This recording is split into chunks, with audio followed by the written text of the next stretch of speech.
Hey guys, welcome to the Liberal Hive Mind, a channel solely focused on exposing the abundant hypocrisy of the left. Oh, here we go again. The spin machine is in full effect. The Democrats and their media lapdogs are working overtime to cover up what seems to be right before our very eyes. They're scrambling to cover for an obvious terror attack, some deranged lunatic attacking a bunch of innocent people in Boulder, Colorado, who was allegedly screaming pro-Palestine rhetoric. Yeah, these leftoids, the same leftoids who jump to conclusions every time it fits their narrative. The same people who told you that Kyle Rittenhouse was a racist killer now want you not to jump the gun. Don't come to any early conclusions in this case. We shouldn't jump the gun. Well, it's obvious why they're doing that, because the left at large is complicit. Let's point out the obvious here, shall we? Let me show you guys exactly what's going on. We got some stuff to get into, so let's roll the tape. Alright folks, so let's first start off with the Boulder police chief. After Kash Patel and the FBI labeled this a terrorist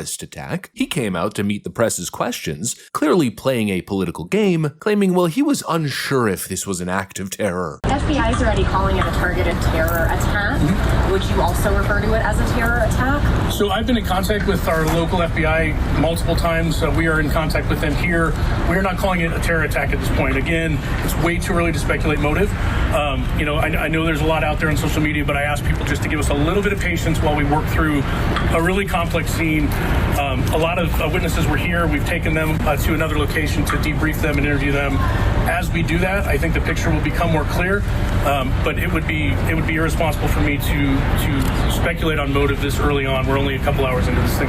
Oh, well, I guess it's hard to jump to conclusions, right? Well, not exactly once you hear the facts reported at Fox News. Yeah, just take a look. Federal authorities releasing the charges for the man accused of setting 8 people on fire in that targeted terror attack in Boulder, Colorado. Officials say he's now being charged with a hate crime. That's federally. They found at least 14 unlit Molotov cocktails on his person, along with that makeshift flamethrower. The Molotovs comprised of glass wine carafe bottles or ball jars containing clear liquid and red rags hanging out of the bottles. He made these himself. In fact, it says that he researched on YouTube how to do this. And later, during an interview with the officials, the suspect stated outright, he stated he wanted to, quote, kill all Zionist people and wished they were all dead. He also stated that he would do it again. He also said during this interview he specifically targeted the Zionist group that had gathered in Boulder. He knew they planned to meet that day, Sunday at 1 p.m. He arrived at 12:55 and waited for them. The guy literally had 14 Molotov cocktails, a flamethrower, and declared that he wanted to kill all Zionist people. This was clearly a planned and targeted attack. He went there ready to commit mass murder or mass injure, but the media, in its usual left-wing cult fashion, simply just can't bring itself to call it what it is. The FBI director and deputy director got way ahead of where the local police were. The language that the FBI used in their tweets included words like violence, targeted terrorism, and violent. They got ahead of where the local police knew where the investigation was. This could have been an anti-Semitic attack, which is terrifying, in particular for people in the community. We don't know that because the Boulder police officer, at least according to the Boulder police officer, they're not sure if the people injured were people at the Jewish rally, the Jewish gathering. When the Boulder police chief comes out and says, we don't have 2 + 2 = 4 yet. In other words, this is obviously an anti-Semitic attack and the victims were obviously part of that group. Therefore, we're not calling it terrorism. It's not good for the community. It's not good for the potentially targeted community. It makes law enforcement look disorganized, and it makes the FBI look so juvenile. Like, why are you getting ahead of the police chief who says, I don't know what this is? It sounds, maybe it is what we all think it is, but maybe it's not. And he has no incentive to get it wrong. You normally get the local people getting way ahead on motive and the FBI saying, we don't have it yet. You now have the opposite here.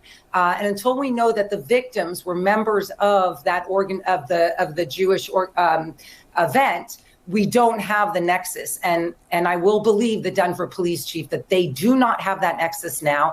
And if they do, I will be the first one out here saying that that is a hate crime. But until we do, we all need to not follow the FBI's tweets. No, the folks at CNN are labeling the FBI juvenile for calling this a terror attack so early. Kash Patel looks immature, I guess, for doing his job. Well, it's obvious why they're playing this game. It's due to two things. Firstly, the growing support for literal terrorist groups on the left. We got college kids LARPing like they're Islamic freedom fighters, trying to brand Islamic extremism as if it's some sort of in fad or aesthetic. And now the attacker in this case was literally yelling the same slogans, the same things as these Islamic revolutionary LARPers on college campuses, as all the new leftist radical Democrats do. And then you got the other issue. Secondly, the fact that this individual was an illegal migrant. Now I see why they so badly don't want this case to go national as a headline terror attack, because it implicates them twice. This guy was in the country illegally, another illegal migrant committing another heinous attack. Well, who do you think let him in? Joe frickin' Biden and the Democrats. The Democrats' open border fiasco is what allowed for this. And we warned and we said it for years that the Biden administration's policies essentially created a breeding ground for this type of terror attack. Every other week it was a headline of somebody on a terror watch list being apprehended at the border. Well, if that many are being apprehended, I wonder how many are slipping through the cracks, especially considering likely north of 3 million people came in a year illegally at the peak of Joe Biden's crisis. I mean, just to really put it into perspective, Joe Biden and Kamala Harris's own ICE Deputy Director Patrick Lechleitner just admitted that over 647,000 foreign criminals at one point were released into the country under their administration. Take a look at this. ICE has something called a non-detained docket. Essentially what that is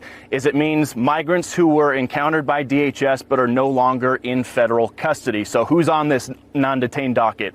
It's illegal immigrants who were caught and released at the border, released with the court date years away. They're in immigration proceedings, combined with illegal immigrants who have already been ordered deported from the country by a judge but are still here roaming the country. According to a letter that the acting director of ICE just sent to Texas Congressman Tony Gonzalez, on ICE's non-detained docket, they're currently tracking 425,000 non-citizens who have been convicted of a crime. What we've learned from the acting ICE director via this letter to Congressman Tony Gonzalez is right now there are over 13,000 illegal aliens convicted of homicide who are roaming the United States right now. There are another 15,811 illegal aliens roaming the country right now who have been convicted of assault, and there are even more who are facing charges for homicide and charges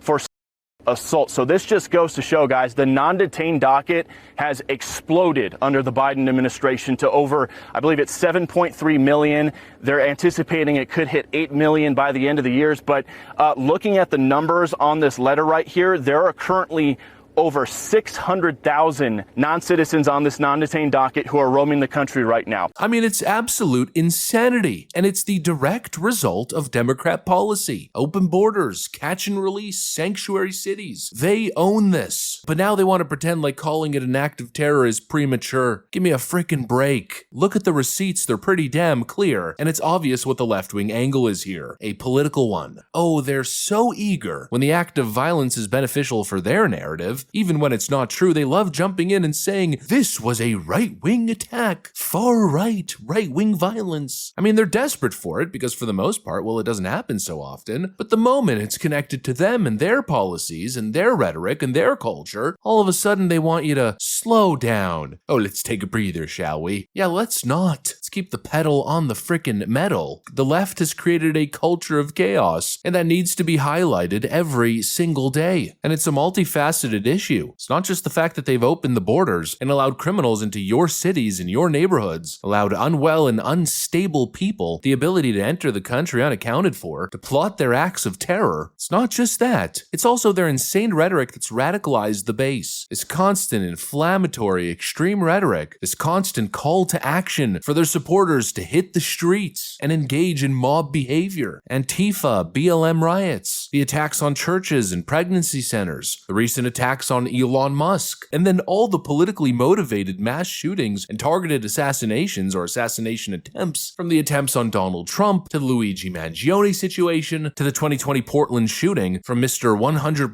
Antifa Michael Raynol. I mean, it's starting to paint a picture, and clearly Democrats don't want that picture printed on a postcard and sent out to the masses, and so obviously they're trying to sabotage the process. Don't let them run away, folks, because like I've been saying, 2025 is supposed to be the year of accountability. Anyways, that's pretty much what I got for you guys. Thanks for watching, and I'll see you on the next one.